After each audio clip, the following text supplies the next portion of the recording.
embolism is obstruction of a blood vessel by an embolus, a substance, most commonly a detached blood clot that travels through the bloodstream and becomes stuck, blocking blood flow to downstream tissue. Key points: embolus types: thromboembolus, blood clot, fat, air, amniotic fluid, tumor fragments, septic, infected material, foreign body.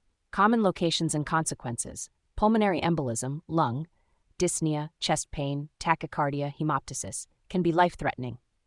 Cerebral embolism, brain, ischemic stroke symptoms, sudden weakness, numbness, speech difficulty, vision changes.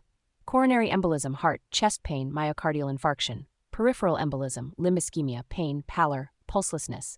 Diagnosis: clinical assessment plus imaging, CT pulmonary angiography for PE, brain CT MRI for stroke, Doppler ultrasound for DVT, ECG, blood tests, e.g. D-dimer.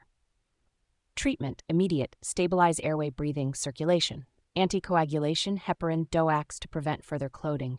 Thrombolysis or surgical thrombectomy interventions for massive or limb-threatening emboli.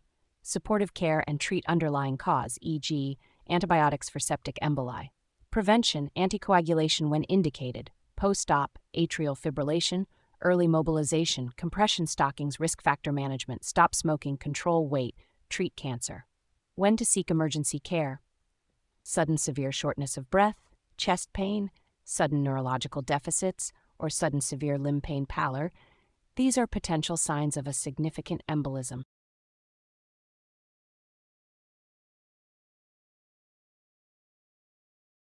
Do you mean pulmonary embolism, PE, and a pulmonary nodule on imaging? How they relate, how to evaluate both, or something else?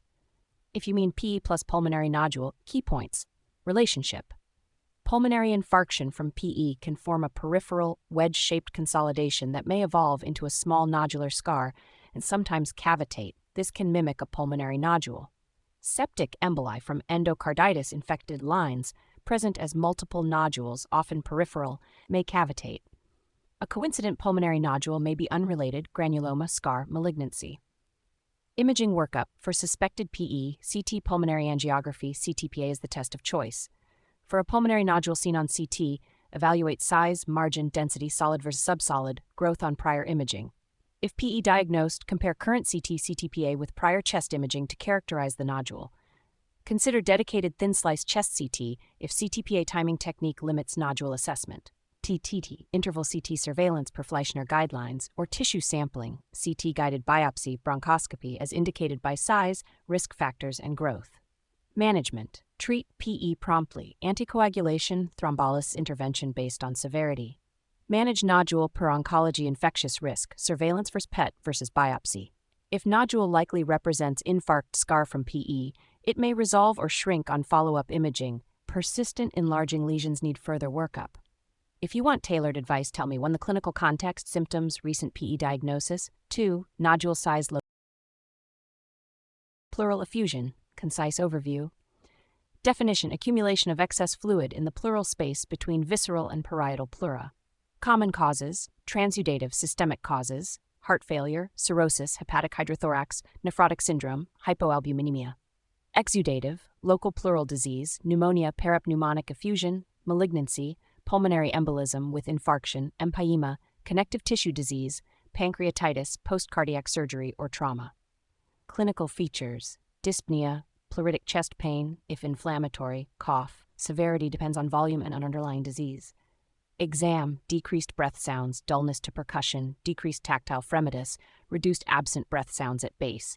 Large effusions may shift mediastinum. Initial investigations: chest X-ray, upright, lateral decubitus, blunting of costophrenic angle, lateral decubitus detects small volumes. Bedside thoracic ultrasound, very sensitive for small effusions, guides procedures. CT chest, characterizes complex fluid, underlying lung pleural disease, nodules, masses. Laboratory tests guided by clinical context, CBC, BMP, LFTs, inflammatory markers. Diagnostic thoracentesis, indications: new, unexplained effusion, unless clearly small and due to known heart failure and responding to therapy. Suspected infection, malignancy, or hemothorax. Respiratory compromise from effusion may require therapeutic drainage. Pleural fluid analysis, key tests and what they suggest: appearance: clear, bloody, turbid pus. Cell count with differential.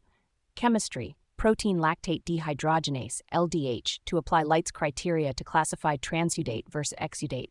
Exudate if any of pleural fluid protein serum protein 0.5, pleural LDH serum LDH 0.6, pleural LDH 2/3, upper limit of normal serum LDH. Glucose, low in empyema, rheumatoid, malignant effusions. pH, low 7.2 E, suggests complicated parapneumonic effusion, empyema requiring drainage. Gram stain in culture, if infection suspected. Cytology, if malignancy suspected. Additional tests as indicated. Triglycerides, chylothorax, amylase, pancreatic effusion, edate, tuberculous effusion, cytology, flow cytometry. Management, treat underlying cause, e.g., diuresis, afterload reduction for heart failure, antibiotics for pneumonia, anticoagulation or management of PE, oncology treatment for malignant effusion. Therapeutic thoracentesis for symptomatic relief, limit single removal to avoid re-expansion pulmonary edema, commonly 1.5 illit, institutional practice varies. Chest tube drainage for empyema, complicated parapneumonic effusion or ongoing large relapsing effusions. Intrapleural fibrinolytics, DNase for loculated empyema if appropriate. Pleurodesis or indwelling tunneled pleural catheter for recurrent malignant effusions or recurrent symptomatic non-malignant effusions when definitive control is needed. Surgical decortication for chronic organized empyema or trapped lung. When to seek urgent care. Severe dyspnea, hypoxia, fever with suspected empyema, hemodynamic instability or signs of tension hydrothorax, marked respiratory compromise and mediastinal shift. If you want, tell me the clinical context, symptoms, imaging findings, prior diagnoses, and I can suggest next diagnostic or management step.